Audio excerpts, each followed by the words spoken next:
وصلی اللہ علیہ سیدنا محمد وعلیہ الطیبین الطاہرین۔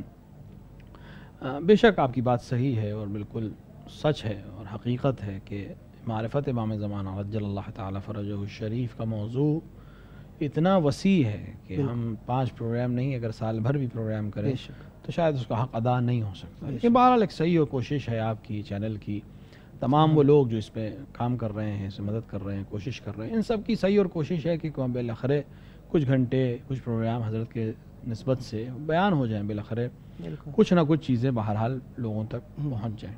یعنی ہم بھی ہد والا کام کر رہے ہیں، چونچ پہ پانی بھر کے آگ بجھانے کی کوشش کر رہے ہیں، اسی طرح کچھ نہ کچھ معرفت کی کوئی چیز ایک بوہی سے ہی ہم پہنچانے کی کوشش کریں کہ حضرت انشاءاللہ اس کو ہم سے قبول کریں اور مزید توفیقات دیں کہ ہم اور بہتر سے بہتر پروگرامز اور بہتر سے بہتر چیزیں اور بہتر سے بہتر مطالب اپنے ناظرین کے پاس اور دنیا میں جو امام زمانہ کی منتظر دنیا ہے ان تک پہنچا سکیں۔ بہت سی بحوث ہیں لیکن کچھ چیزیں ایسی ہیں کہ جن کو بیان کر دینا ضروری ہوتا ہے اور ابتدا میں، یا وہ چیزیں جو لوگوں کے ذہن میں ہیں لیکن شاید بہت زیادہ کلیئر نہ ہوں۔ ایک مسئلہ جو اس لائق تھا کہ اس کو ہم اور آپ بحث کریں یا گفتگو کریں، وہ حضرت سے کا ملنے کا مسئلہ، یعنی کیا حضرت سے ملاقات ہو سکتی ہے، یعنی غیبت کس معنی میں ہے۔ پہلی بحث کہ غیبت کا مطلب یہ ہے کہ بالکل نہیں مل سکتے، وہ دکھ نہیں رہے ہیں، ہم نہیں دیکھ پا رہے ہیں، اچھی خاصی یہ بحث ہو سکتی ہے۔ اس کے علاوہ اس غیبت کے زمانے میں کیا لوگوں نے حضرت کو دیکھا ہے یا بالکل نہیں دیکھا ہے، اور وہ نائبین جو حضرت نے مقرر کیے، آج کے زمانے میں نائب کا مسئلہ کیا ہے۔ حضرت کی غیبت صغریٰ جو پہلے ہوئی اس پہ جو نائب تھے آپ کے، جو نواب اربعہ کے نام سے مشہور ہیں، وہ کون لوگ تھے، کس طرح سے منسوب ہوئے تھے، یہ ایک اچھی بحث ہے۔ تو ان میں مثلا حضرت کی ولادت کے 5ویں سال، یعنی 5 سال تک آپ امام حسن عسکری علیہ السلام کے ساتھ رہے ہیں۔ چونکہ امام حسن عسکری علیہ السلام کا نام آ گیا، لہٰذا ایک چیز میں عرض کرتا چلوں کہ بہت دفعہ ایسا ہوتا ہے، خود ہمارے درمیان، دوسروں کی تو بات چھوڑ دیجیے، کہ ہم ائمہ کے سلسلے میں بہت کوتاہی کرتے ہیں، اور ائمہ کے جو خدمات ہیں، یعنی ائمہ نے جو کام انجام دیے ہیں خصوصاً تشیع کے لیے اور اپنی ہماری قوم کے لیے اور اس کے قوم کی شکل دینے کے لیے، ان کو ہم نظر انداز کر دیتے ہیں یا ہم سمجھ نہیں پاتے کہ حضرت نے کیا کیا۔ ہم اپنے آپ کو 12 امامی 12 عشری کہتے ہیں، لیکن اگر صحیح سے ہم دیکھیں تو شاید 12 اماموں کے نام کے علاوہ ہمیں 3 یا 4 ائمہ کے بارے میں جتنا پتہ ہے اتنا دیگر کے بارے میں نہیں پتہ ہے۔ امیر المومنین کے بارے میں زیادہ ذکر ہوتا ہے، امام حسن کا ذکر ہوتا ہے، امام حسین کا ذکر عاشورہ کے سلسلے سے اور شہادت کے سلسلے سے عزاداری مسلسل سال بھر ذکر رہتا ہے۔ لیکن جب ہم امام زین العابدین تک پہنچتے ہیں تو پھر ایک خاص رخ رہ جاتا ہے۔ امام زین العابدین کو ہم صرف مصائب سے اور دعا سے، اور اس کے علاوہ ان کی جو اس دعا اور اس مصائب میں جو انہوں نے کام کیا ہے، سیاسی کام ہے، جو تبلیغی کام ہے، جو نتائج بعد میں آئے، یعنی امام محمد باقر علیہ السلام کو جو موقع ملا تھا، اتنی احادیث جو ہمارے پاس ہزاروں امام سے پہنچ رہی ہیں، یہ امام زین العابدین کی کوششوں کا نتیجہ تھا کہ امام باقر کو موقع مل پایا، امام جعفر صادق کو موقع مل پایا۔ پھر دوبارہ امام موسیٰ کاظم کی زندگی اس طرح سے ہمارے درمیان مطرح نہیں ہے، امام علی رضا علیہ السلام کی خاص کچھ واقعات ہمیں پتہ ہیں، باقی کی زندگی، ان کی سیاسی زندگی، ان کی بعض معاملات نہیں پتہ ہے ہمیں۔ امام محمد تقی اور امام علی نقی، امام علیہ السلام، اسی طرح امام حسن عسکری، ان ائمہ کو، ان معذرت کے ساتھ، یہ جو حد یہ ہے کہ جو اولاد ہیں انہی معصومین علیہ السلام، مثلا امام جعفر صادق علیہ السلام جعفری کہلاتے ہیں، مثلا کچھ سادات ہیں، کچھ ایسے ہیں جو زیدی عابدی کہلاتے ہیں یا رضوی کہلاتے ہیں، قادری، انہیں بھی اپنے اجداد کے بارے میں اس طرح سے علم نہیں ہے، جبکہ ان کو ہونا چاہیے۔ انسان، ہر انسان کم سے کم اپنے جد کے بارے میں تو جانتا ہی، اپنے اجداد کے بارے میں جانتا ہے، کون تھے، کیا کر رہے تھے۔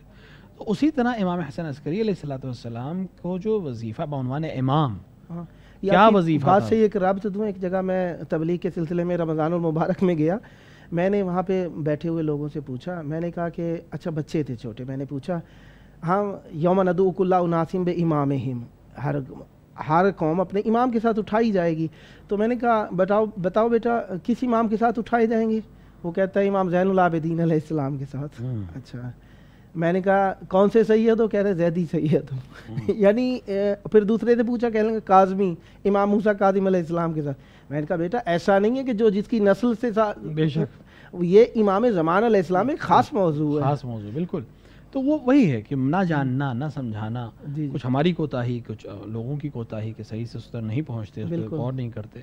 تو امام حسن عسکری علیہ السلام کی جو ایک بہت اہم ذمہ داری تھی، چونکہ موضوع حضرت کے سلسلے سے چل رہا ہے، بہت سخت کام تھا امام حسن عسکری کے لیے، وہ یہ کہ ان 5 سال میں جو حضرت کی ولادت سے لے کر امام حسن عسکری کی شہادت تک کے 5 سال ہیں، ان 5 سال میں آپ کو حضرت کی ولادت کو چھپانا بھی ہے، ٹھیک ہے، تاکہ دشمنوں سے محفوظ رہیں، اور اپنوں تک پہنچانا بھی ہے، یعنی ایک ہی چیز ٹھیک ہے، ہوتے ہوئے چھپانا بھی ہے، اسی چیز کو چھپانا ہے اور اسی چیز کو بتانا ہے، یہ بہت سخت کام ہے۔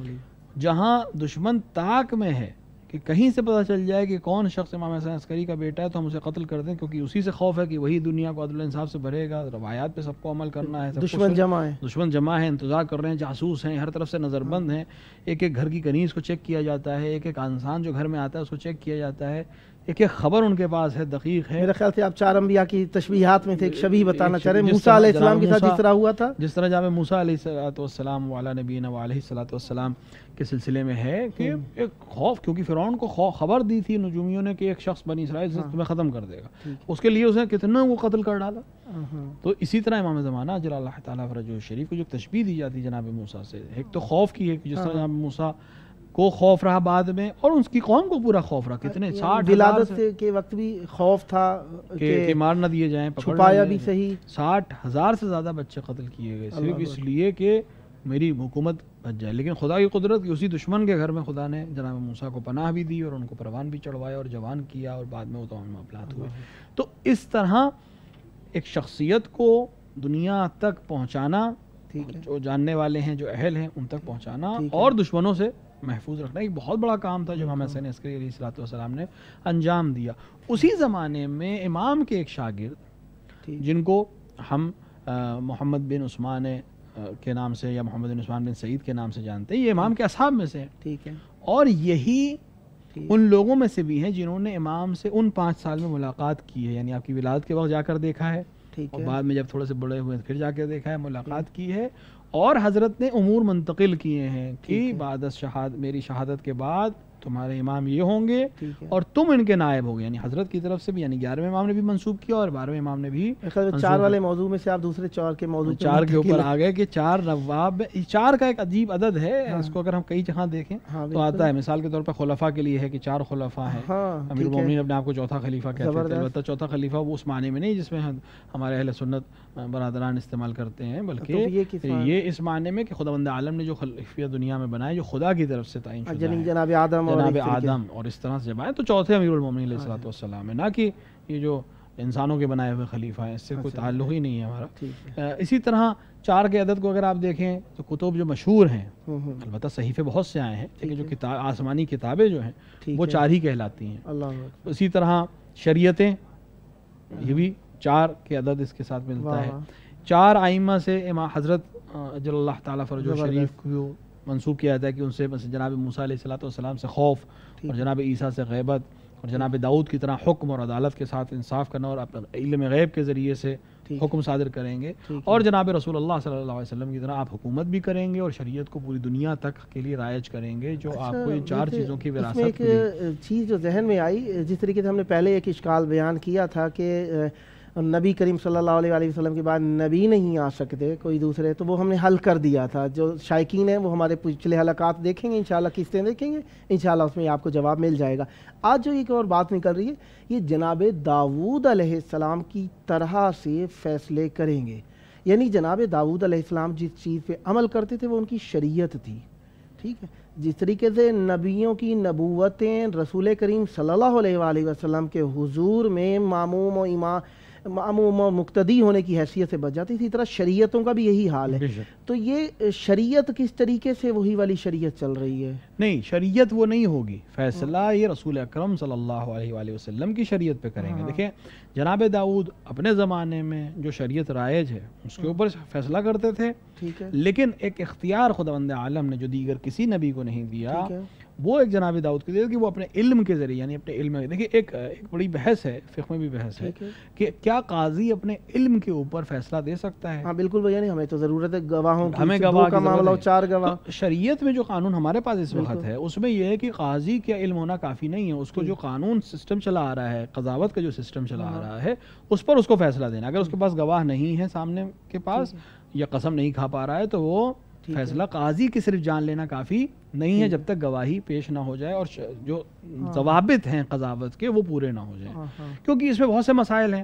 جناب داؤد کے لیے بھی بیچ میں مسائل آئے تھے یا دیگر انبیاء کے لیے بھی آئے تھے، تو پھر وہ 2 گواہوں والا معاملہ کس طریقے سے تو اب یہاں یہ حکم حضرت کو خاص خداوند عالم اجازت دے گا کہ اب آپ کو اجازت ہے، جس طرح جناب داؤد کو گواہوں کی ضرورت نہیں تھی، وہ اپنے علم سے فیصلہ کر سکتے تھے، اسی طرح نہیں شریعت وہ نہیں ہوگی۔ دیکھیے شریعت کا مطلب یہ ہے کہ حکم کیا سے دیا جاتا ہے، شریعت حکموں کو بیان کرتی ہے۔ مثال کے طور کے اوپر جناب داؤد کی شریعت اب ہمارے پاس صحیح سے نہیں ہے کہ میں کیا معلوم اس شریعت میں کیا حکم تھے، لیکن یہ معلوم ہے کہ مثال کے طور پر یہ جرم اگر اس شریعت میں کیا جاتا تو مثال کے طور پر یہ سزا تھی، تو جناب داؤد اپنے علم سے اس حکم کو جاری کرتے۔ کہیں ایسا تو نہیں ہے کہ ہم ان دین عند اللہ الاسلام، اسلام ایک ہی تھا، ما کانا یہودین ولا نصرانین، جناب ابراہیم علیہ السلام یہ بھی ہے، لیکن امینڈمنٹس بہرحال ہیں، کچھ نہ کچھ چیزیں بدلی ہیں، جیسے روزے کے مسائل بدلے ہیں، پہلے جو روزے تھے وہ رات کا بھی روزہ تھا اور دن کا بھی روزہ تھا، اور بہت سے مسائل جو اجازت ہم کو مثلا ماہ رمضان میں بہت سی اجازت رات میں ہے وہ دیگر شریعتوں میں نہیں تھی، اسی طرح بہت سی سختیاں تھیں جو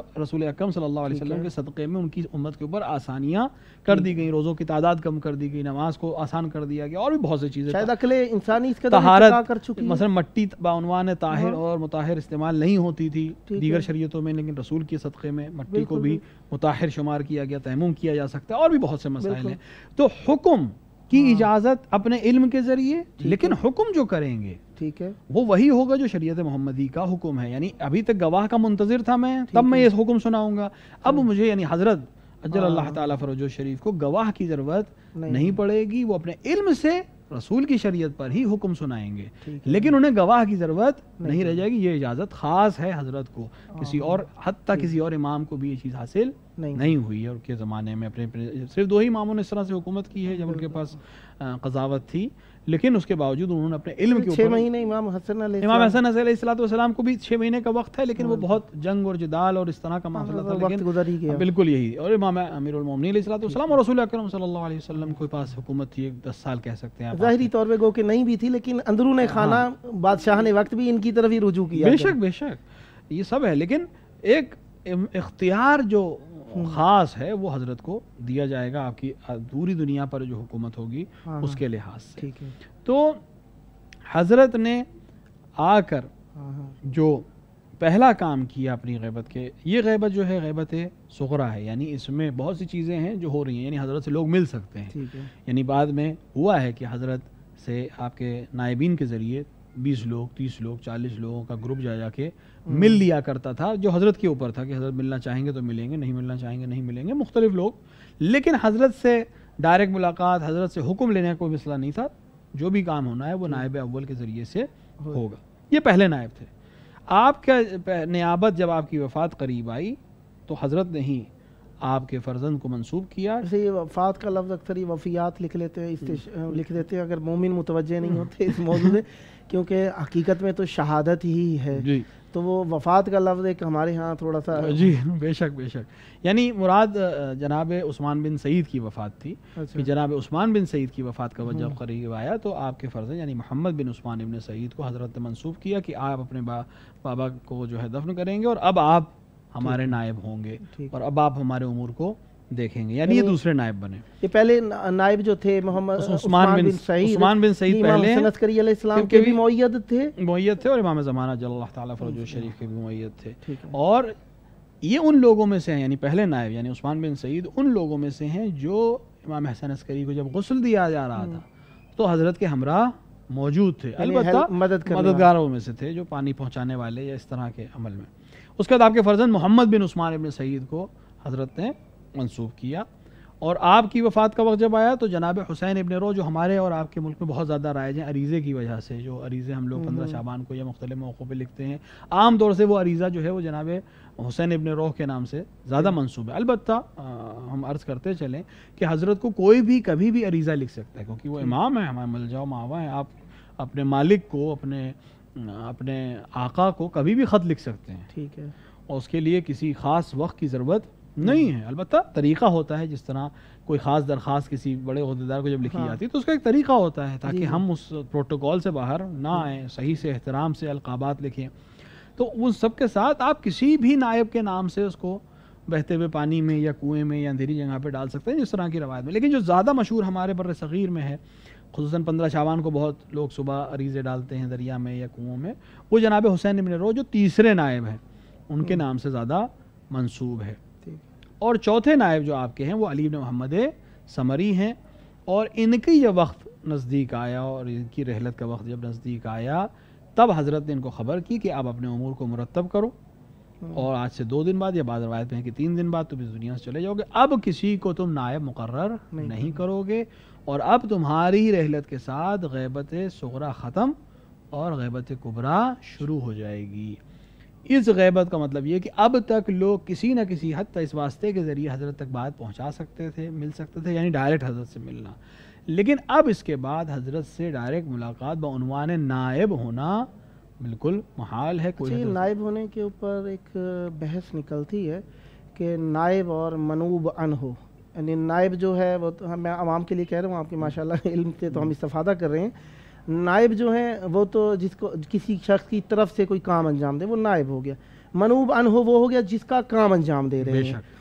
ایک بحث عوام الناس میں یہ بھی ہے کہ یہ نواب نہیں ہے، اور ہے نا یہ جن امام کی، کیونکہ نائب اور منوب ان ہو کے اندر آپس میں صفات ایک سی ہونی چاہیے، اس موضوع پہ کوئی بحث فرمائیے۔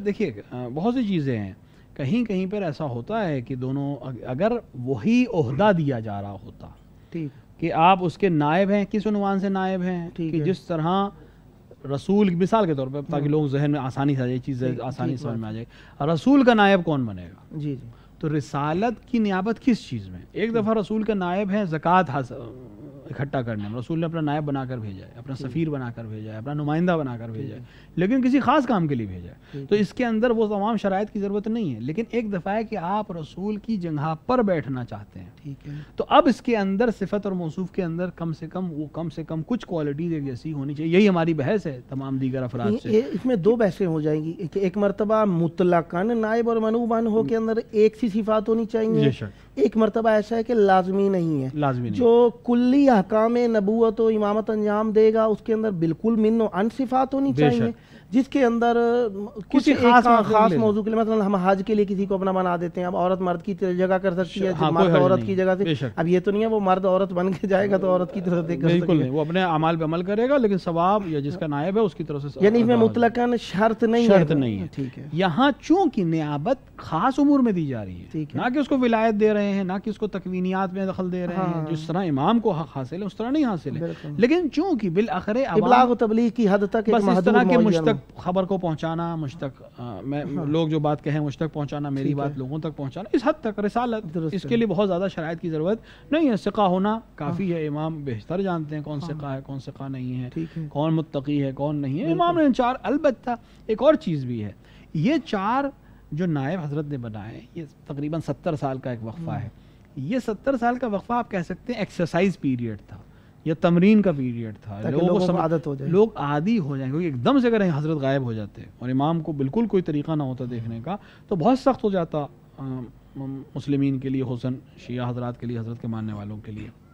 لہٰذا پریکٹس کرائی گئی کہ حضرت سامنے نہیں ہے، نائب کے ذریعے کہ ایک پوری نسل، 2 نسل تقریباً ایک گزر گئی، اب جو تیسری نسل ہے اس کے ذہن تقریباً تیار ہے کہ حضرت سے ملاقات ممکن نہیں ہے، یہ نائبین کے ذریعے کام ہوگا۔ اب جب نسل تیار ہو گئی تو نواب اربع کو بھی ختم کر دیا، ڈائریکٹ نیابت کو ختم کر دیا، اور نواب عام یعنی نائب عام کی بات کر دی کہ اب تمہارے درمیان جو ہمارے علماء ہیں، جو اپنے نفس کی حفاظت کرتے ہوں اور جو ہمارے احکام کو جانتے ہیں، ہماری روایات کو جانتے ہیں، ان سے تم اپنے معاملات کو لے سکتے ہو، اور میں ان کو تم پر اپنی حجت قرار دیتا ہوں. اس کا یہ مطلب نہیں ہے کہ وہ امام ہو جائیں گے وقت کے, وہ امام نہیں ہے. وہ امور جو حضرت کی غیبت میں تعطیل نہیں ہو سکتے, ٹھیک ہے, اس میں ہم کس سے پوچھیں جا کے کیا یہ کریں. روایت جو آپ نے بیان کی یہ قطعی الصدور نہیں ہے. یہ جس طریقے سے ہمارے ہاں مختلف فرق اور مذاہب عقائد چل رہے ہیں, ہمارے ہاں ایک کہا جائے کہ عقائدی اعتبار سے ایک اخباری فرقہ بھی ایک یعنی ایک فرقے کی حیثیت سے پہچانا جاتا ہے. ابھی ہم انکار نہیں کر سکتے اس چیز کا رہی, اور ایک ہم اصولی ایک حساب سے پہچانے جاتے ہیں. اشکال جو کیا جاتا ہے کہ یہ جو حدیث ہے یہ قطعی الصدور نہیں ہے, تو اس پہ عمل جو ہم کرتے ہیں کس اعتبار سے عمل کرتے ہیں؟ دیکھیے کئی دفعہ آپ کے پاس بہت سی چیزیں ایسی ہوتی ہیں جو قطعی ممکن ہے قطعی الصدور نہ ہوں, لیکن بہت سی چیزوں کو مدد باہر سے مل جاتی ہے, کسی اور چیزوں سے مدد مل جاتی ہے. خود عقل آ کے آپ کی مدد کرتی ہے. عقل بہت امپورٹنٹ چیز ہے, خداوند عالم نے عقل دی ہی اسی لیے تھی کہ انسان تعقل کرے. ہر وہ چیز جو آپ کو نہیں معلوم ہے, ٹھیک ہے, آپ کس سے پوچھیں گے؟ بالکل اہل علم سے پوچھیں گے. درست ہے. مثلا آپ کے تو مریض ہیں, آپ کیا کریں گے؟ کہ ایک دفعہ آپ خود سے دوائیں اٹھا کھانے لگی. ٹھیک ہے, ہمارے ملکوں میں بہت سب سے زیادہ ڈاکٹر پائے جاتے ہیں. مذاق تھا ایک زمانے میں کہ سب سے زیادہ کیا چیز پائی جاتی ہے؟ سب سے زیادہ ڈاکٹر, کیونکہ ہر انسان دوا جانتا ہے, چاہے وہ ڈاکٹر ہو یا نہ ہو. اس کیفیت کے اندر تو پوچھنے کے اندر جو بات نکلی تو وہ جو اہل اخباریین کہلاتے ہیں وہ بھی تو ایک بڑے اس کی طرف رجوع کرتے ہیں جو عالم ہوتا ہے حدیث کا. ادھر فرق کیا ہے دونوں میں؟ دیکھیں فرق یہ ہے کہ جو اخباری حضرات ہیں, البتہ اب جو جدید اخباری ہیں یہ وہ اخباری بالکل نہیں جو پہلے کے اخباری تھے, کیونکہ وہ بہرحال عالم ہوتے تھے. کم سے کم ان کے پاس ایک 20-30 ہزار حدیثیں ہوتی تھیں, ان حدیثوں کے حساب سے وہ عمل کرتے تھے. اور یہ جتنے کتب اربع لکھنے والے جنہوں نے کتب اربع لکھی وہ سب اسی لیے لکھی ہے. وہ ان کو ضرورت نہیں تھی ان چیزوں کی, ان کے پاس روایات تھیں, ان روایات کو وہ دیکھتے جاتے تھے, ان کے مسائل حل ہوتے چلے جاتے تھے. لیکن جیسے جیسے دنیا آگے بڑھی, مسائل بڑھتے چلے گئے, بالآخر ان روایات کے علاوہ بھی ہمیں کسی چیز کی ضرورت تھی جو مسائل کو حل کرے آ کر. تو اس میں یہ بات لازم نہیں ہوتی کہ نبی کیا اپنا دین نامکمل چھوڑ گئے تھے؟ جتنا ہمارے پاس دین نامکمل نہیں ہے, وہ آپ کو اصول بتا کے گئے ہیں. ٹھیک ہے, اور خداوند عالم نے استخراج کا طریقہ آپ کو جو چیز سمجھانا تھی وہ سمجھا کے چلے گئے ہیں. آپ کو یہ بتا دیا ہے کہ مثال کے طور پر ہم لوگ کو فقہ میں مثال دی جاتی ہے کہ اگر آپ کو یہ بتا دیا گیا کہ یہ 11 چیزیں نجس ہیں مثلا, اب وہ آ کے ایک ایک چیز پوائنٹ نہیں کریں گے. اب یہ آپ کا کام ہے کہ جو چیز سامنے آئے آپ کو تولنا ہے کہ یہ ان 11 نجاستوں میں ہے یا نہیں ہے. ایک ایک چیز کو پوائنٹ کرنے کی ضرورت نہیں ہے. یعنی محققات اور متیقنات کے اندر یہ تقلید نہیں ہے, بالکل نہیں, بلکہ جو فرعیات ہیں ان کے اندر اپنی عقل جہاں تک ہماری نہیں پہنچ سکتی, ایک دوسرے سے مشاورت یا ان کی بات ماننے یا ان کی کتاب پہ عمل کرنے کی اسی حد تک ہے. اسی حد تک ہے, یعنی ایک اطاعت کے معنی میں نہیں, اطاعت کے معنی بالکل نہیں, بالکل یعنی کہیں بھی اطاعت نہیں ہے. ٹھیک ہے, ہماری مجبوری ہے تقلید کرنا. یا تو ہم اتنے بڑے مجتہد ہو جائیں, کسی کے لیے دروازہ بند نہیں ہے, آئے بسم اللہ اجتہاد کرے, 20-30 سال اپنی عمر صرف کرے حوزہ علمیہ میں, قرآن اور حدیث اور عقل و اجماع کے ذریعے سے تمام مسائل اپنے لیے حل کرے, خود کے لیے بھی حل کرے, دوسروں کے بھی حل کرے. عمومی علماء کے نزدیک یہی ہے کہ یا خود عالم ہو یا خود تھوڑا سا محتاط ہو یا پھر مقلد ہو. تو اب اسی اعتبار سے آغا معذرت کے ساتھ یہ جو صدری صاحب ہیں جناب سید محمد صدر, ان کا کہنا یہ تھا کہ 2 چیزیں ٹھیک ہیں اس کے اندر سے. ایک یہ کہ یہ محتاط والے کو وہ قبول نہیں کرتے, شاید اسی اعتبار سے یا عالم ہو یا مقلد ہو, بس اسی لحاظ سے اس کی وجہ کی احتیاط خود اپنے آپ میں تقریباً اجتہاد کے برابر ہو جائے. بالکل ٹھیک. مثلاً کے طور پہ اس وقت تقریباً ہمارے پاس 300 سے زیادہ مجتہدین ہیں. ہاں ٹھیک ہے, تو اگر آپ احتیاط پر عمل کرنا چاہتے ہیں تو آپ کو کم سے کم 300 رسالے اٹھانے پڑیں گے.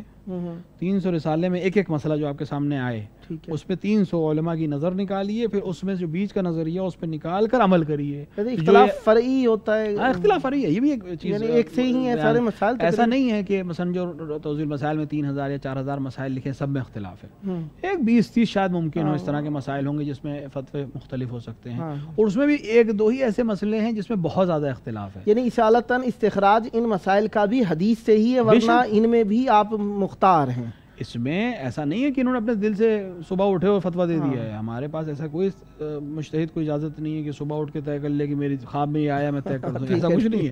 ہم تو مولا کی زیارت کے بارے میں مولا کہتے ہیں کہ جو مجھے دیکھنے کا ادعا کرے جھوٹا ہے, چلے جائے کہ اپنے دل سے مسائل کیسے بیان کر سکتا ہے. تو مسئلہ بیان کرنے کے لیے اسے حدیث یا قرآن کو پیش کرنا پڑے گا. جہاں حدیث اور قرآن آ کر اصول بیان کر رہی ہے وہاں ہم عقل اور اجماع اور دیگر علماء کے نظریے کو پیش کر دیتے ہیں. تو اب جو علماء ہمارے سامنے ہیں یہ اس لیے نائب ہیں کہ وہ امور جن کو تعطیل نہیں کیا جا سکتا، ازدواج کا مسئلہ ہماری بحث وہاں پہ پہنچی تھی کہ جہاں پہ نواب کے بعد غیبت کبریٰ شروع ہو رہی تھی. غیبت کبریٰ میں بہت سی چیزوں سے محروم ہو جائیں گے. ہاں، حضرت سے ہم ڈائریکٹ مل نہیں سکتے، حضرت سے ہم سوال نہیں کر سکتے، کس سے پوچھیں؟ ہماری بحث انشاءاللہ چلتی رہے گی. ملتے ہیں وقفے کے بعد. سلامت رہیے.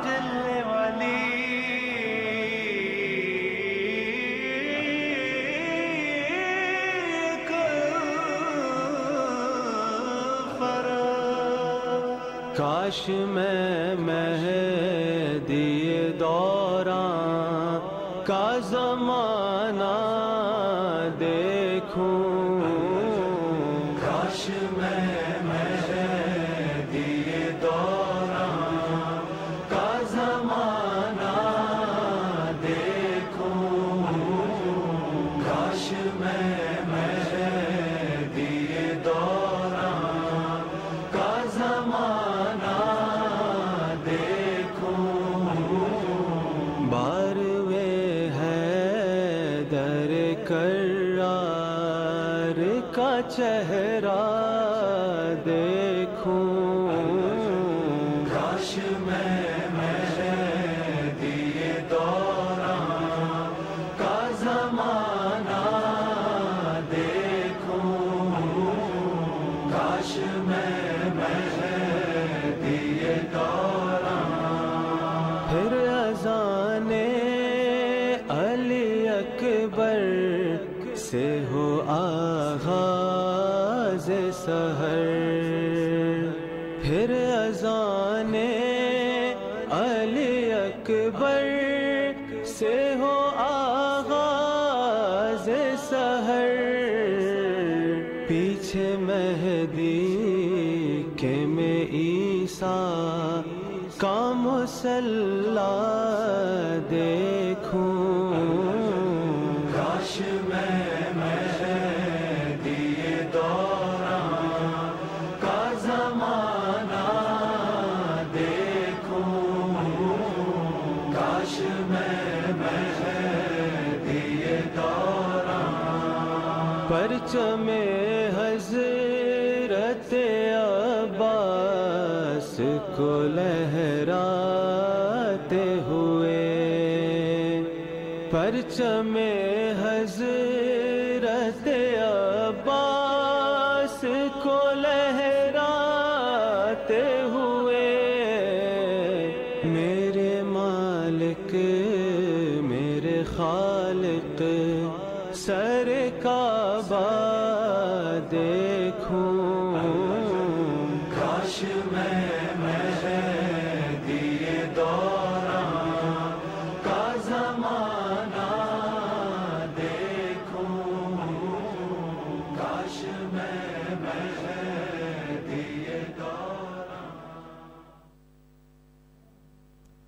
اللہ تبارک و تعالیٰ کا احسان ہے کہ ہمیں حجت خدا علیہ السلام کے ذاکروں میں شمار فرمایا ہے، اور یقیناً یہی وہ ذکر ہے جو کہ اللہ تبارک و تعالیٰ اپنا ذکر شمار کرتا ہے، کیونکہ اس ذکر کے ذریعے سے اللہ تبارک و تعالیٰ کے ذکر تک پہنچنے کی راہ ہموار ہوتی ہے. اور دوسرے معنوں میں یہ کہوں کہ یہی ذکر ایک توسل ہے تو بھی بجا ہوگا، اور یہ بات بے جا شمار نہیں کی جا سکتی. اور ایک اور اعتبار سے اگر کہا جائے کہ معصوم علیہ السلام کا ذکر عبادت ہے، تو یقیناً معصوم علیہ السلام کے بارے میں غور فحص تفحص اور معصوم علیہ السلام کے بارے میں فکر کرنا یقیناً اسی حدیث کا مصداق ہوگا، ساعۃ فی التفکر افضل من 1000 سنہ یا 70,000 سنہ. یعنی معصوم علیہ السلام یا فکر کی عبادت جو ہے وہ 1000 سال یا 70,000 سال کی عبادت سے افضل ہے. تو لہذا ہم ایک عبادت کر رہے ہیں، وہ عبادت جس کا ذکر اللہ تبارک و تعالیٰ اپنا ذکر شمار کرتا ہے. آئیے ہمارے ساتھ موجود ہیں جناب مصطفیٰ ادیب الہندی صاحب. قبلہ آگے ہماری بحث چل رہی تھی کہ ہم جو باتیں کر رہے ہیں ان موضوعات کے اندر ہم پہنچ گئے، غیبت صغریٰ ختم ہو گئی، غیبت کبریٰ میں ہم پہنچ گئے ہیں. جی، غیبت کبریٰ اپنے تمام مسائل کے ساتھ ایک بہت بڑا مرحلہ ہے تمام مشتاقین کے لیے، منتظرین کے لیے، صابرین کے لیے، کیونکہ امام سامنے نہیں ہے. امام نے اور امام سے پہلے یا 12ویں امام سے پہلے مختلف ائمہ نے تقریباً 7ویں امام کے زمانے سے مسئلہ شروع کر دیا تھا نائبین کا اور تیاری کرانے کا اور کہنے کا کہ حضرت کا زمانہ آئے گا. حتیٰ البتہ امام زمانہ جل اللہ تعالیٰ فرجہ شریف کی غیبت اور طولانی ہونے اور رسول اکرم سے ہمارے پاس روایات ہیں. کل ہم لوگوں نے کچھ روایات کو پیش بھی کیا تھا کہ لوگ، لیکن جیسے جیسے زمانہ قریب آیا حضرات ائمہ علیہ والسلام نے اس کی تیاری کرانا شروع کی، لوگوں کے ذہن کو دوبارہ اس کی طرف مبذول کرانا شروع کیا کہ کسی طرح لوگ آمادہ ہو جائیں اس کے لیے. چونکہ یہ غیبت طولانی ہونی تھی لہٰذا اس کے لیے بہت مسئلہ تھا کہ عوام اس کے لیے تیار ہو کہ امام سامنے نہیں ہوگا، امت ظاہری طور پر بے سرپرست نظر آئے گی، سرپرست نہیں ہوگا، امام نہیں ہوگا سامنے، بہت سے مسائل آئیں گے، لوگ تیار ہوں. تو ایک بہت بڑا مسئلہ، یعنی یہ غدیر سے ہی رسول کریم صلی اللہ علیہ وآلہ وسلم نے بے شک غدیر میں بھی 5 مرتبہ ذکر فرمایا، ہر معصوم کے فرامین، پھر اس کے بعد تقریباً ہر معصوم، ٹھیک ہے، آپ کو بہت کم چیزیں ایسی ملیں گی جس کے اوپر ہر معصوم کی حدیث آپ کو مل جائے. ٹھیک ہے. ایک جناب زہرا سلام اللہ علیہ کا مسئلہ ہے جس پہ تقریباً تمام ائمہ علیہ والسلام کی آپ کو فرمائشات ملیں گی اور تاکید ملے گی ان کی شہادت کے سلسلے میں، ان کی مظلومیت کے سلسلے میں اور ان کی اتباع اور ان کی الگو ہونے کی حیثیت سے. اسی طرح حضرت اجل اللہ تعالیٰ فرجہ شریف کی غیبت اور اس کے لیے لوگوں کا بے اختیار ہونا اور اس طرح لوگوں کا بے صبری ہونا اور اس بہت سے مسائل کا ہونا، حضرت نے مسلسل ہر امام نے اپنے اپنے وقت پر اس کے سلسلے میں تاکید فرمائی، کیونکہ اس میں ایک بہت بڑا مرحلہ ان لوگوں کے لیے آنے والا تھا یا ہے جو ہم لوگ سب میں مبتلا ہیں کہ سامنے امام نہیں ہے، کس کے پاس جائیں، بے سرپرست ہیں، سختیاں ہیں، ہر طرح کے مسائل ہیں، کیا کرے گی امت. ائمہ نے کوشش کی، لوگوں کو سمجھایا، لوگوں کو بتایا، لوگوں کو سکھایا کہ الحمدللہ آج بھی علماء کی سرپرستی میں، آیات اعظام خدا سب کی حفاظت فرمائے، ان سب کی سرپرستی میں بالآخر امت اپنا کام دھیرے دھیرے کر رہی ہے اور اس مرحلے کی طرف بڑھ رہی ہے کہ انشاءاللہ وہ وقت آئے کہ ہم بالکل تیار ہوں حضرت کے لیے. تو ایک غیبت کا ایک مسئلہ یہ ہے کہ امام سامنے نہیں ہے. لیکن کیا امام کا سامنے نہ ہونا اس بات کی دلیل ہے کہ حضرت سے ہمیں کوئی مطلب ہی نہیں ہے، جب آئیں گے تب دیکھا جائے گا. تو یہ مسئلہ ہو سکتا ہے کہ لاپرواہ ہو جائیں، کوئی مطلب ہی نہیں ہے، جب حضرت آئیں گے تب دیکھا جائے گا. تو اس معنی میں تو ہرگز نہیں ہو سکتا، کیونکہ اگر یہی ہونا تھا تو پھر حضرت کو غیبت کرنے کی کیا ضرورت تھی. جب حضرت ہی کو آگے سب کچھ کرنا ہے تو جب حضرت آ گئے تھے کر دیتے. مطلب ہے کہ کچھ نہ کچھ ہمیں بھی کرنا ہے. ٹھیک ہے.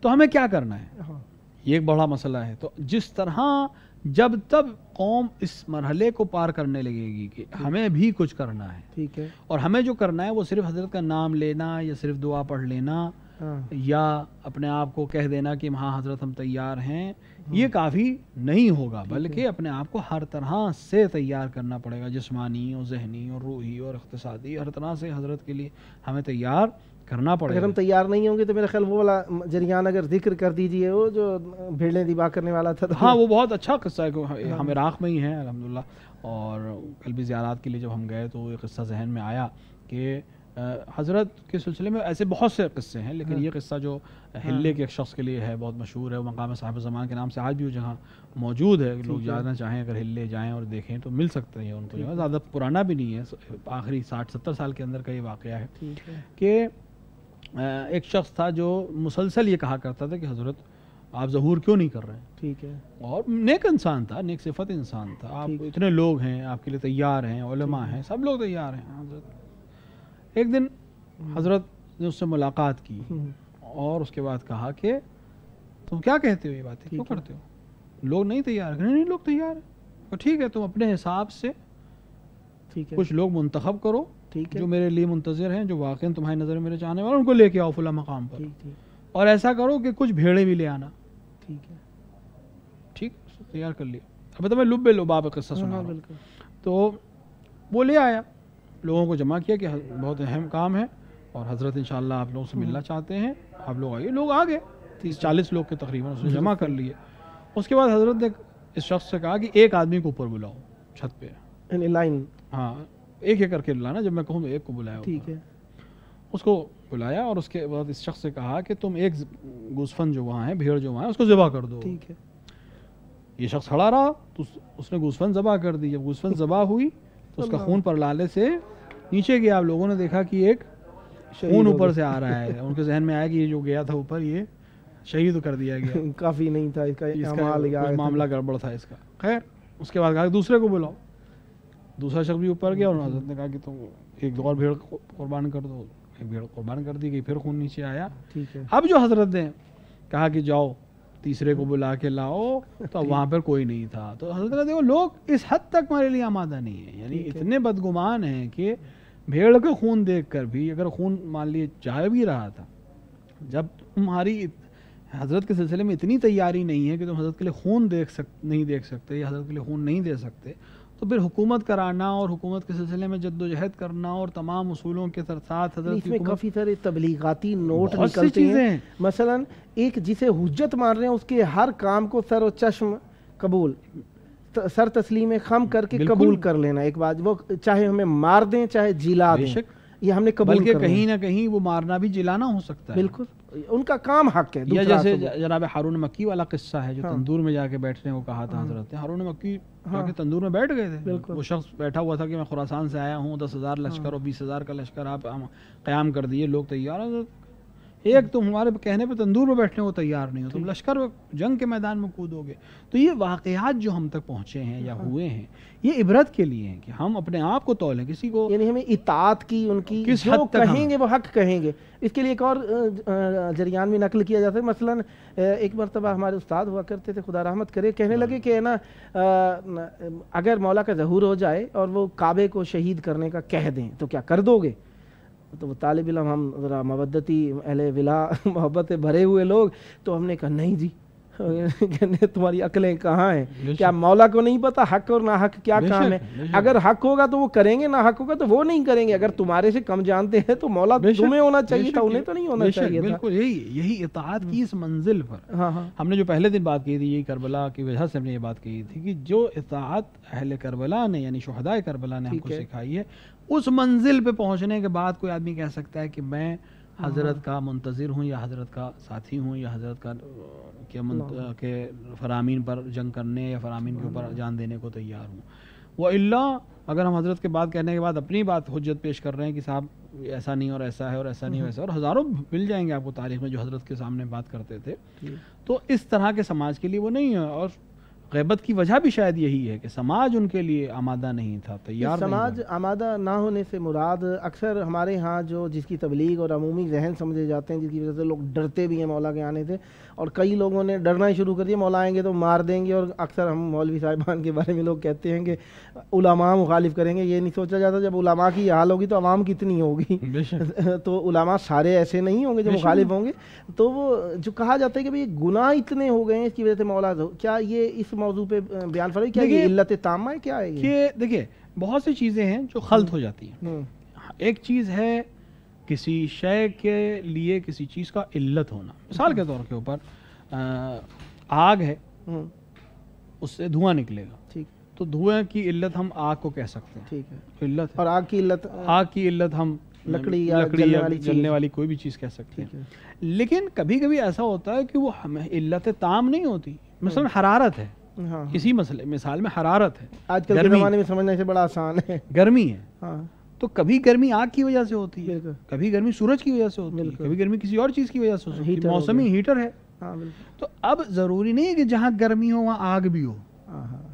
آگ جہاں ہے وہاں گرمی ہوتی ہے، لیکن ضروری نہیں کہ جہاں گرمی ہو وہاں آگ ہی ہو. ٹھیک ہے، تو دونوں الگ الگ چیزیں ہوتی ہیں. تو اسی طرح گناہ ممکن ہے، بہت ممکن ہے کہ گناہ ایک اسباب میں سے ہو حضرت کی غیبت کے، لیکن یہ اسباب تام نہیں ہو سکتا. ٹھیک ہے، یعنی صرف اسی وجہ سے نہیں، بہت سی اور بھی چیزیں ہو سکتی ہیں. اور روایات میں جس طرح سے پتہ چلتا ہے، ایک خود حضرت کی حفاظت ایک بہت بڑا مسئلہ ہے.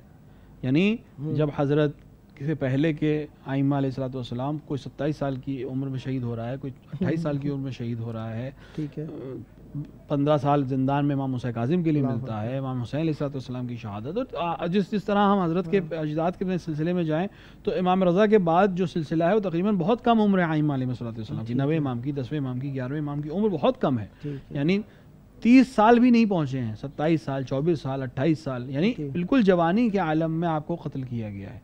اس زمانے کے لحاظ سے حضرت کی حفاظت بہت اہم تھی، لہٰذا کوئی اور طریقہ نہیں تھا سوائے اس کے کہ آپ کو دشمن کی نظر سے ائمہ میں سب سے کم عمر امام ہمارے امام محمد تقی علیہ السلام، امام محمد تقی علیہ الصلوۃ والسلام. تو ان کی عمروں کو اگر آپ دیکھیں، عمر مبارک آپ کی بہت کم ہے، یعنی عام طور سے لوگ اس عمر میں کچھ بھی نہیں کر پاتے، جبکہ ائمہ نے آ کر باقاعدہ امامت کی، 10 سال 9 سال کی عمر میں امام ہوئے، باقاعدہ امامت کی اور لوگوں تک بہت سی چیزوں کو پہنچایا، علم کو پہنچایا، مسائل کو پہنچایا.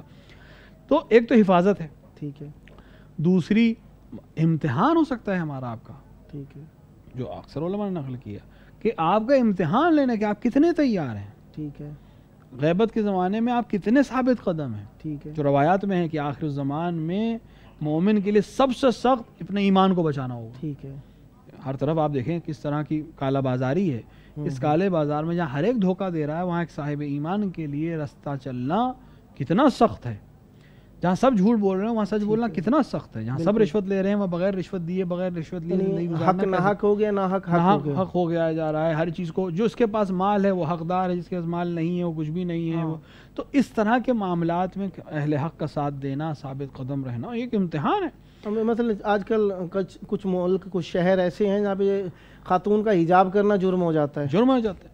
تو بہت سی ملک ایسے. تو ان سب معاملات میں کس طرح مومن امتحان دے رہا ہے کہ اس کے نتیجے میں اس کو ایک بہت اچھا نتیجہ ملے کہ ایک ایسے امام اس کی نجات کے لیے آئے جو اس کو پھر دنیا بھر میں جتنے بھی اس کے اوپر ظلم ہوئے ہیں اس کو اس کی صلاح یعنی ملے. فقط ہمارے گناہوں کی وجہ سے غیبت نہیں ہو سکتی. غیبت تلانی کئی وجہ سے ہو سکتی. خود مصلحت الہیہ نہیں جانتے ہم. ٹھیک ہے، خداوند عالم کی کیا مصلحت ہے ہمیں نہیں معلوم. ٹھیک ہے. تو خداوند عالم جو بھی، ہم جب خداوند عالم کو حکیم کہتے ہیں، مسئلہ یہ ہے کہ ہم خداوند عالم کی صفات پڑھتے تو ہیں، دعائے جوشن کبیر بھی پڑھتے ہیں اور اسماء حسنہ بھی کی بھی تلاوت کرتے ہیں، لیکن صرف پڑھنے کی حد تک. ٹھیک ہے. اس کو علیم کہتے ہیں لیکن شاید مانتے نہیں ہیں. اس کو حکیم کہتے ہیں لیکن حکیم سمجھتے نہیں ہیں. جس طرح دنیاوی حکیموں کو ہم نسخہ تو لے لیتے ہیں لیکن عمل نہیں کرتے، اسی طرح ہم خداوند عالم کو حکیم کہتے ہیں، مانتے ہیں لیکن سمجھتے نہیں ہیں. تو جب وہ حکیم ہے تو وہ کار عبث نہیں کر سکتا. اس نے اگر غیبت رکھی ہے، اپنی حجت کو غیب میں کیا ہے، تو کسی نہ کسی مصلحت سے کیا ہوگا اور اسی کی مصلحت کی بنا کے اوپر وہ ظہور بھی کریں گے. تو ہم یہ بھی طے نہیں کر سکتے کہ صاحب یہ ہو گیا تو اب کیوں نہیں آ رہے ہیں، اور اتنا ظلم تو ہو گیا اب کیا آئے گا انتظار ہے. عاجلاً مستعجلاً کی بات نہیں ہے کہ بالکل نہیں، تڑپ ہونی چاہیے لیکن تڑپ ایسی نہیں ہو جو سبب انکار بن جائے. سبب، ہاں بالکل، یہ بہت ایک باریک چیز ہوتی ہے ہاں کہ آپ اس حد تک نہ مضطرب ہو جائیں کہ آپ اس طرف چلے جائیں اور اس طرح کی باتیں کرنے لگیں جو بالکل ہی خلاف توقع غیر.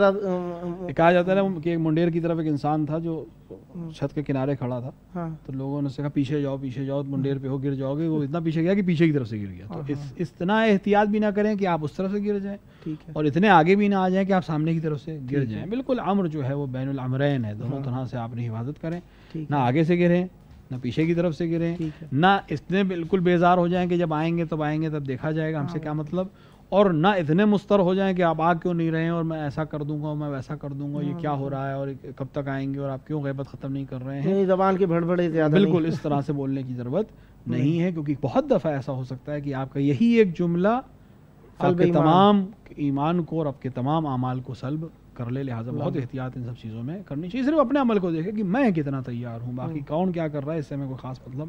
مثلا جس طریقے سے کوئی ایسا کام ہو جائے کہ جو کہ برداشت سے باہر ہو جائے، مثلا اول تو اللہ تعالیٰ لا یکلف اللہ نفسا الا وسعہا ہے کہ برداشت سے زیادہ تکلیف دیتا ہی نہیں ہے.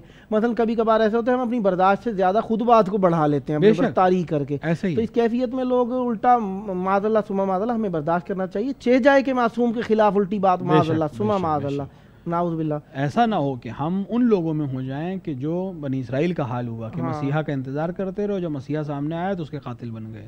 تو ایسا نہ ہو کہ ہم جس کا انتظار کر رہے ہیں اسی کی توہین کرنے والوں یا میں ایسا ہو کہ انتظار کریں ساتھ بھی چلیں دریا پار کرتے ساتھ ہی اپنا گوشالہ بنائے کھڑے. گوشالہ بنا کے الگ کرتے. یہ سب عبرتیں ہیں. یہ قرآن کے جو قصے ہیں, قرآن ہمیں قصے سنانے نہیں آیا تھا, ہمیں عبرت دلانے آیا تھا کہ ایسا ہوا ہے اور ایسا ہو سکتا ہے. تو اپنے آپ کو سنبھال کے رکھو اور اس طرح کے مسائل سے اپنے آپ کو محفوظ رکھو. تو حضرت کی غیبت صرف اس لیے نہیں ہے کہ ہم گناہ گار ہیں, بے شک گناہ گار ہیں اور گناہ کے نتیجے میں بھی ہو سکتی ہے یہ وجہ, لیکن صرف گناہ یا صرف حفاظت یا صرف امتحان یہ سب نہیں, یہ سب مل کر ہے. یہ سب مل کر ایک مجموعہ ہے جس کی وجہ سے ایک غیبت طولانی حضرت کو حاصل ہوئی ہے.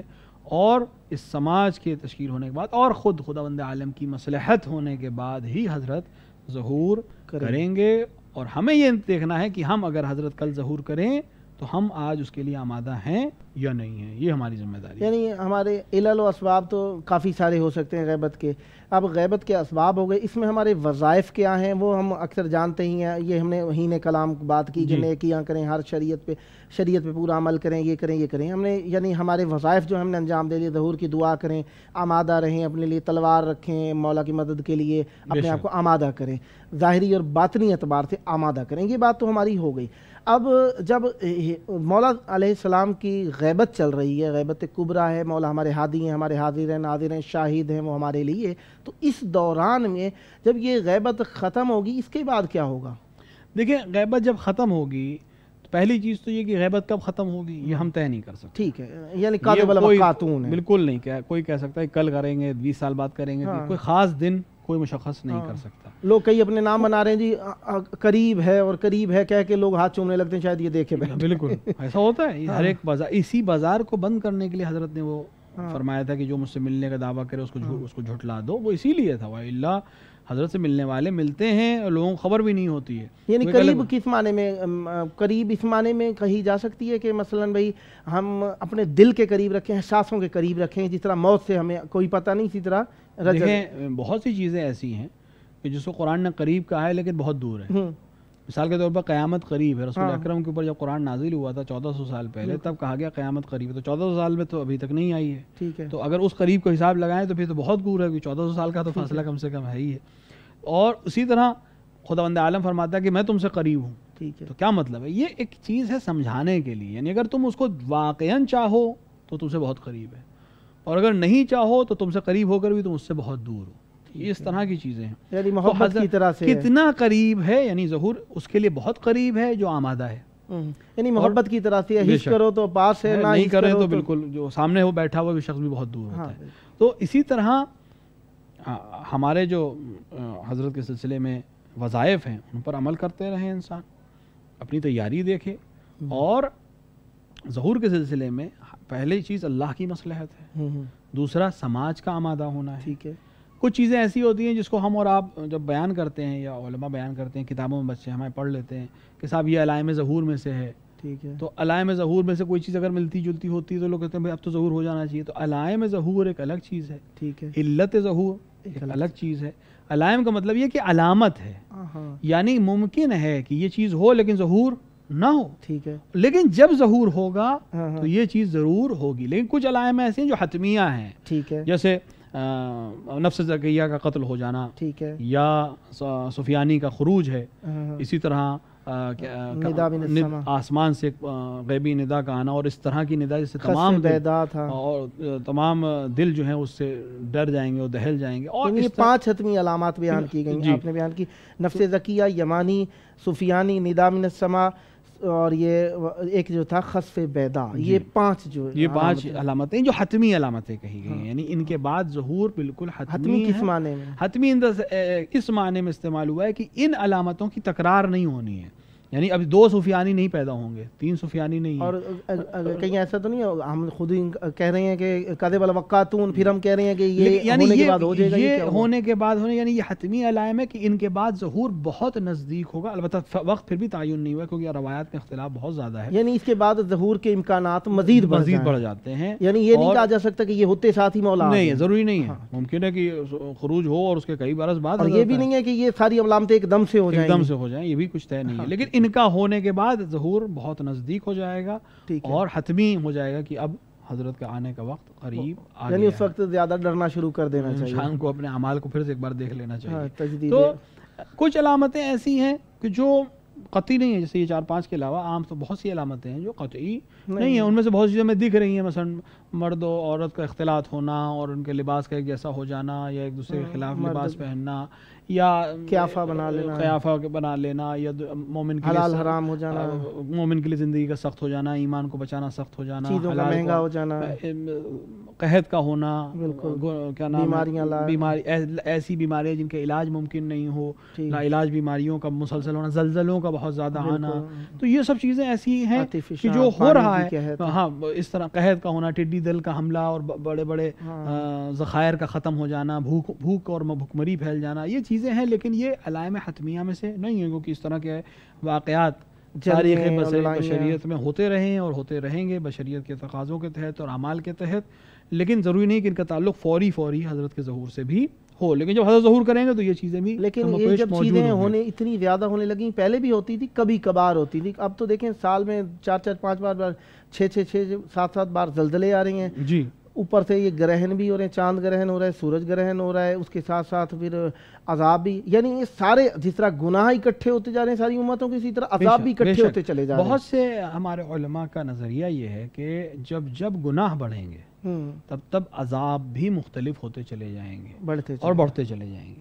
اور بعض کا نظریہ یہ ہے کہ اگر گناہوں کو دیکھا جائے غور کر کے، یا دونوں طرح سے ہے کہ اگر کوئی گناہ، کوئی خاص گناہ زیادہ ہو رہا ہے تو قرآن کی مدد سے ہم ان عذاب کے متوقع ہو سکتے ہیں جو ہو سکتے ہیں. ٹھیک ہے. یا عذاب کو دیکھ کر، اس طرح کی بیماریوں کو دیکھ کر یا اس طرح کے مسائل کو دیکھ کر ہم یہ اندازہ لگا سکتے ہیں کہ امت کس طرح کے گناہ میں مبتلا ہے، جس کی وجہ سے اس طرح کے عذاب ہو رہے ہیں. کہ خدا ہم سب کو اس طرح کی بلاؤں سے محفوظ رکھے اور ہمیں واقعاً حضرت کے منتظرین میں سے قرار دے، اور ہمیں اس دور میں ثابت قدم رہنے کی توفیق عطا فرمائے کہ ہم ان لوگوں میں سے بنے جو واقعاً منتظر تھے اور واقعاً صابر تھے اور وہ کام انجام دے رہے تھے جو ان کا انجام دینے کا وظیفہ تھا. تو علائم ظہور یا علت ظہور، ان کو جاننا سمجھنا اس حد تک اچھا ہے. علائم ظہور ایک چیز الگ ہے، علت ظہور علت میں تو سب سے بڑی علت اور سب سے اہم علت خود حضرت کی مشیت ہے. یعنی خداوند عالم کی مشیت سب سے بڑی علت ہے ہر چیز کی. اس کے بلا ہم کوئی چیز طے نہیں کر سکتے. وہی طے کرے گا کہ کب ظہور ہونا ہے، کیسے ظہور ہونا ہے. اس کی مشیت کے آگے کسی کی چیز نہیں چلتی، نہ کسی کی بات چلے گی. لیکن ہاں، جاننا سمجھنا ہماری ذمہ داری ہے. خدا سے دعا یہی ہے کہ وہ ہمیں توفیق عطا فرمائے کہ ہم اپنے وظائف پہ صحیح طریقے سے عمل کر سکیں، خود بھی عمل کریں، دوسروں تک بھی اس چیز کو پہنچا سکیں. ہاں، یقیناً آپ کا شکریہ، آپ تشریف لائے، آپ نے بہت ہی محظوظ کیا. ضیافت علمی سے آپ کی ہم محظوظ ہوتے رہے، اور یقیناً وہ مومنین جو دیکھتے رہے وہ جانتے ہیں کربلا میں آنے کے بعد انسان کے پاس وقت کم ہی ہوتا ہے، جی چاہتا ہے بار بار زیارت کے لیے جائے. اس وقت کے اندر سے جناب نے آپ نے وقت عطا فرمایا. مولا آپ کی توفیقات میں اضافہ کریں، بار بار آتے رہیں، ہم آپ کے علم سے استفادہ کرتے رہیں. خداوند متعال سے دعا ہے اپنی حجت کا ظہور عطا فرمائے، ہمیں ان کے لائق بنائے، اور مولا ہمیں قبول کر لیں. یقیناً کربلا میں بیٹھ کے آپ کے لیے بھی یہی دعا ہے، ہم سب کا خاتمہ بالخیر ہو. یہ یقیناً دل بھرا آ رہا ہے کہ یہ پروگرام کاش ساری عمر ہماری اس حجت خدا کے لیے وقف ہو جائے جس نے ہمیں اپنے ید یمنا سے رزق عطا کیا ہے، جس کے سبب سے ہماری بقا ہے، جس کے سبب سے ہم بچے ہوئے ہیں، جن کے سبب سے ہمارا دفاع ہو رہا ہے. اگر وہ نہ ہوتے تو لساخت الارض باہلہا ہو گیا ہوتا. یہ جمعے کی شب ہے، جمعے کی شام آ گئی ہے، دل مضطرب ہیں، جی چاہتا ہے کہ ہمارے مولا ہوتے، لیکن اس اضطراب کو اہل بیت علیہم السلام کے غم میں آنسو بہانے کے لیے استعمال کرنا چاہیے، ان سے دوری اختیار نہیں کرنی چاہیے. یقیناً مولا کا ظہور ہوگا، ہم مولا کے مددگاروں میں شمار ہوں گے. حصہ قدر جسہ کوشش کرنا چاہیے، اپنے آپ کو فراغت نہیں دینی چاہیے. خداوند متعال ہمیں اور آپ کو مولا کے سپاہیوں میں، مددگاروں میں، ناصران میں شمار فرمائے، گو کہ وہ اللہ کے مؤید ہیں. خداوند متعال ہم سب کو توفیق دے. اللہم عجل ولیک الفرج. بادشاہ حسین حسین بادشاہ حسین بادشاہ حسین حسین بادشاہ حسین عشق خدا عشق بطور سلطان حسین بادشاہ حسین حسین بادشاہ حسین بادشاہ حسین حسین بادشاہ حسین بادشاہ حسین حسین بادشاہ حسین